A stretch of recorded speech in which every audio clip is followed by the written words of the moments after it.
Hello number ones, welcome back to my channel. This is the Metatron speaking, and whenever we think of the Greeks, we think of a single, united, homogeneous people, interconnected by culture, language and history, inhabiting the current state of Greece, or Ελλάδα. And yet, one of the most archetypal notions of ancient Greece is that of the polis, the independent city-states. This may appear as a paradox of sorts. Were the ancient Greeks a single unified people, or were they a collection of people marked by the perimeters of their city-states? A key factor we have to disclose earlier on in this analysis is that while being separate and independent, and lacking the concept of a single Greek nation in the modern sense, the ancient Greeks did consider themselves as one when faced by a common enemy. Yet, as we will see already in the archaic period, an emerging phenomenon of internal relationships appears to have been the true beginning of a synthesis of ethnic and cultural strata. But when did this concept of single Greek identity begin?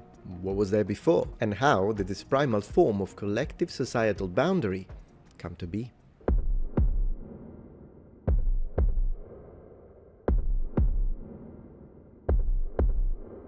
Aristotle understood the polis in two ways. One, as specific communities, say for instance Corinth, Athens, Sparta. Two, as a physical location, a city in its structural presence of a human settled community. The second usage in this dual definition is often ignored in modern discourse while being absolutely present in the ancient texts. Moreover, understanding the spatial dynamics between the genesis of a people's identity and the way they view themselves and the world around them is paramount to unlocking the method of our concept of a people is born. Connect that with the mythic genealogies and we have the building blocks of our comprehensive analysis. Efforts to define ethnicity frequently rely on the identification of specific criteria believed to constitute an ethnic group. In 1986, Anthony D. Smith proposed a framework comprising 6 such components: a collective designation, a shared historical memory, a distinct cultural repertoire, a sense of group solidarity, and connection to a defined territory, and a common myth of ancestral origin. Building upon this foundation, Jonathan M. Hall argued that territorial association, particularly when coupled with a mythologized genealogy, forms the core of ethnic identity. In contrast, Eric Gruen critiques the entire framework of ethnic criteria. Gruen contends that by refraining from hierarchizing these criteria, Smith sidesteps critical debates regarding which attributes are most essential, and whether these features reflect historical realities or merely serve the ideological aim of national discourse. Regardless of which position you take, it's essential to emphasize that the process of ethnogenesis is both somewhat natural and artificial. Members of an ethnic group do often possess some immutable characteristics, such as common phenotypic traits, some mutable characteristics, such as their core language, but do not always inherently possess fixed distinguishing traits at their genesis. Rather, these tend to gradually develop over time within highly cohesive communities. What this means is that there is a social component which interacts with the biological internal sphere of early tribal networks. At this stage of our analysis, we can say that ethnic identity is often fluid in its primordial genesis, finally crystallizing through a highly dynamic process with multiple variables.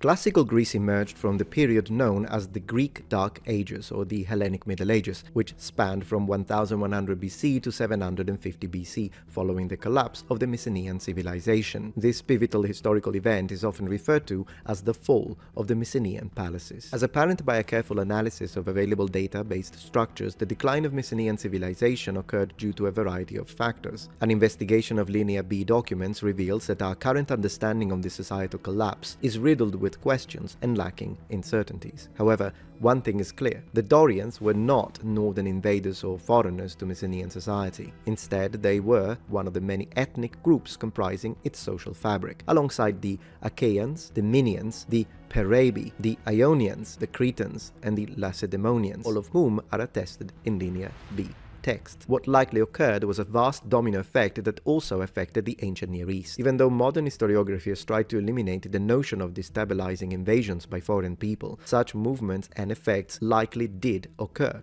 as referenced in Egyptian records concerning the Sea People. However, early historiography exaggerated the impact of these invasions, which had more social repercussions than military or political ones. With the collapse of Mycenaean society, the Greek Dark Ages began, and the various ethnic groups that had already been part of Mycenaean Greeks contributed to the emergence of new realities, those of classical Greece. And of course, as one possible example, we have the Phocis. Phocis is one region of Greece that underwent a phenomenon of ethnogenesis. During the Mycenaean period, there seem to have been no palatial centers there, and the local communities appear to have orbited around those in Boeotia. With the onset of the Greek Dark Ages, however, Phocian sanctuaries became important points of reference, even for Boeotian and Thessalian communities. And a distinctive trait of the Greek Dark Ages is precisely the shift of communal focus from palaces to sanctuaries.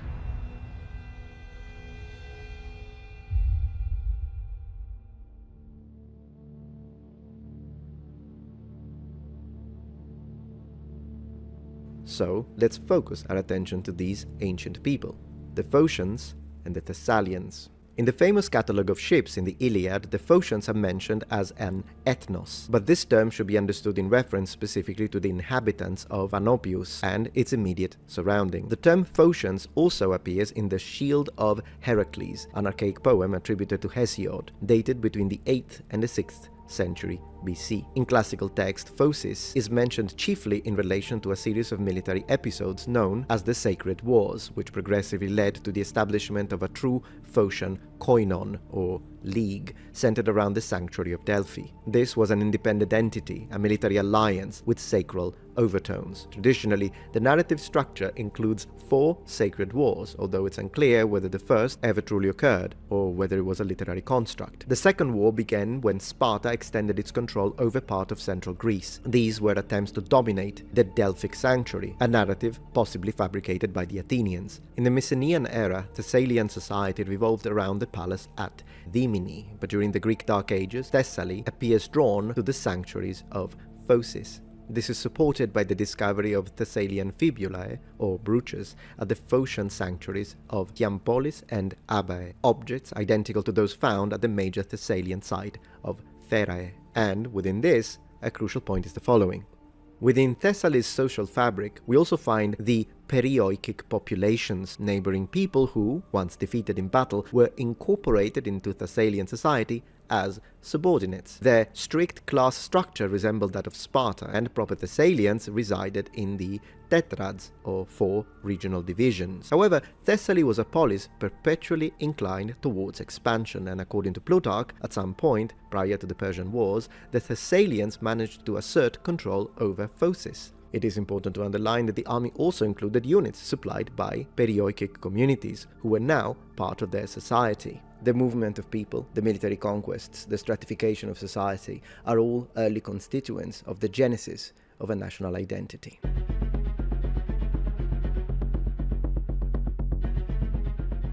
Having visualized a few instances of how initially separate ethnos had begun to fuse into cohesive culture-driven population clusters as a generative process, we can now explore the societal roots of this phenomenon and shared criteria. The formative period of the archaic era witnessed the gradual crystallization of distinct civic identities among the emerging Greek city-states. It is during this epoch that the nascent foundations of what would later be recognized as Hellenic identity began to take shape.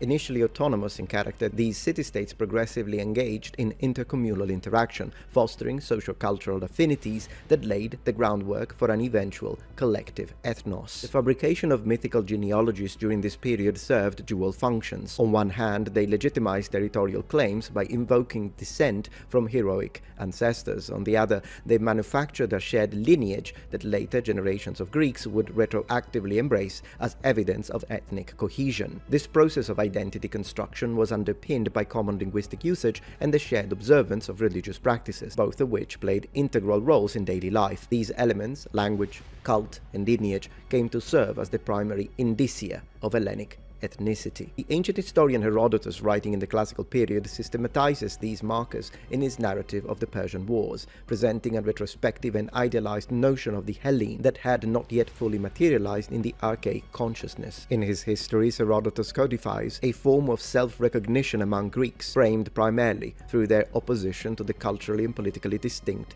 Persians. His portrayal is thus both descriptive and prescriptive. It articulates a self-image while also promoting it. Herodotus' conception of Hellenism is deeply shared by the Athenian intellectual milieu in which he was situated. He elevated notions such as liberty and self-governance, values associated with democratic Athens, as quintessentially Hellenic, implicitly contrasting them with the perceived despotism of the Persian regime. Through a narrative technique that defies the Greek by what he is not, Herodotus constructs an identity matrix rooted in contrast and cultural perceived superiority. In a notable episode from Book 8, Herodotus synthesizes elements of kinship, shared religious observance, and linguistic commonality with shared societal customs. This can be a form to articulate the early template for Greek ethnicity. While it would be anachronistic to claim the existence of a formal pan-Hellenic identity during the Archaic period, since extant documentary evidence does not attest such self-conception at the time, the elements that later coalesced into a coherent ethnic identity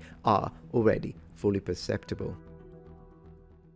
If you're enjoying this video so far, please take a moment to check out my Patreon page. With as little as a $5 support, you can help us ensure that we can continue to produce high quality and high researched content. And at the same time, you get access to polls, extra videos, unlisted streams, and much more. Thank you so much.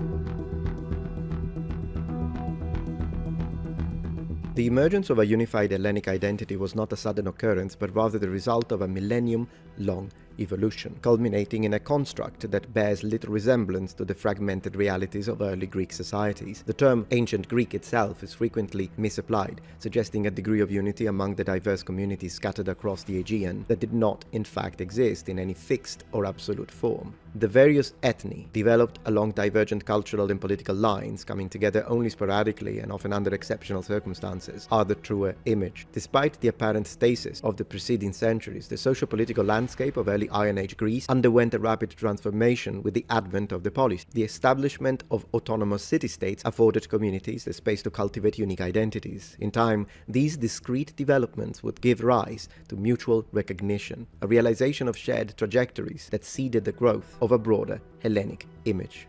By the dawn of the 8th century BC, Greece was emerging from a prolonged period of demographic and cultural regression. The term Hellas, denoting both the geographical expanse and the cultural shape encompassing the southern Balkan Peninsula and adjacent Aegean coastline, housed numerous groups whose internal perceptions mirrored the region's fragmented terrain. Rugged mountains, isolated populations, and coastal dispersion fostered maritime dependency. These conditions encouraged a maritime orientation, making seafaring and access to trade routes key determinants of regional power and prestige. Over time, this gave rise to maritime civilizations that came to include the many Aegean islands within the expanding orbit of Hellenic culture and influence. Preceding the Archaic period, however, much of this same geographic area had been dominated by the Mycenaean civilization, an expansive and sophisticated society that experienced an abrupt population collapse. This decline precipitated the onset of the so-called Dark Age, from which Greece would only emerge in the 8th century. Archaeological evidence, particularly funerary remains, reflect this dramatic demographic shift. Anthony Snodgrass, through grave analysis, identified a substantial increase in burials between 950 and 700 BC, suggesting a population explosion that played a catalytic role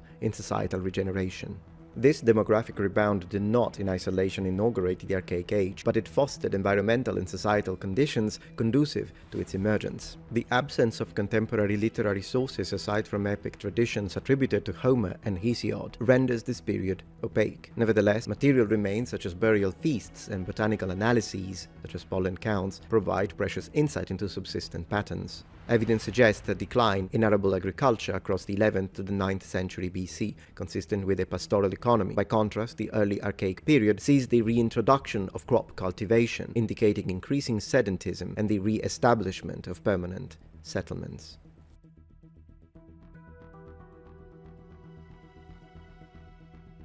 These agrarian communities gradually developed interconnectivity, facilitating the circulation of practices and ideas. The recovery of arable farming and the ensuing settlement continuity created the preconditions for cultural exchange and eventually the rise of city-state-based civilization. The city-state became the dominant organization unit of ancient Hellas, a political, economic, and religious nucleus surrounded by territory subject to its authority. Civic loyalty and identification with one's polis became central to individual identity and precursor to the collective one. Paradoxically, While the polis reinforced localism, it also provided a framework through which pan-Hellenic consciousness could emerge. As cities matured in relative isolation, they began to recognize resonant values and practices in neighboring communities, generating a sense of shared heritage. This in turn led to an increasing preoccupation with questions of ethnicity and collective belonging. In a sense, ethnic identity may be seen as one modality within a broader matrix of common identity, denoting perceived bonds of connection and mutual recognition, shared territory, tradition, language, descent, but above all, a sense of peoplehood. Jeremy McInerney argues a sense of ethnicity is meaningless without processes of inclusion and exclusion. Yet, long before Hellenes faced a major foreign other, ethnic consciousness developed primarily through what Jonathan M. Hall describes as the aggregative mode, the core of the thesis lying within the concept of mythopoetic tradition. This ancestral genealogy will be the basis of how the word Hellene will be interwoven, first ground up and solidified through Book 8 of Herodotus' history. To conclude our discussion, a comprehensive assessment of Herodotus' historiographical legacy in antiquity can be elevated through Plutarch's critical reception of his works. A distinguished philosopher, historian and moralist of the early imperial period, in his polemical treatise De Herodoti Malignitate, on the malice of Herodotus, Plutarch offers a scathing indictment of what he perceives as Herodotus' tenditious narrative strategies and ideological partiality. Central to Plutarch's objection is the claim that Herodotus exhibits a discernible pro-Athenian bias, one which manifests in the unjust vilification of other Greek polis, most notably Thebes and Corinth. In Plutarch's view, Herodotus' historiographical lens privileges the Athenian polis at the expense of a more equitable portrayal of the broader Hellenic world. A particularly illustrative example of this perceived partiality is Herodotus' account of the Battle of Thermopylae, in which the Thebans are depicted as reluctant participants, allegedly held under duress by the Spartans. Yet it is important to recognize that Plutarch's critique, while influential, was not universally accepted in antiquity. Other notable intellectuals of the time, such as Theopompus, Aristarchus, Dionysius of Halicarnassus, and Lucian, expressed admiration for Herodotus' prose, narrative skill, and ethnographic scope. And with this, we conclude today's analysis. I hope that you enjoyed this deep dive into how the Greek people became one. Thank you very much for watching, and remember, the Metatron has spread his wings. Goodbye. If you're enjoying this video so far, please take a moment to check out my Patreon page. With as little as a $5 support, you can help us ensure that we can continue to produce high quality and high researched content. And at the same time, you get access to polls, extra videos, unlisted streams, and much more. Thank you so much.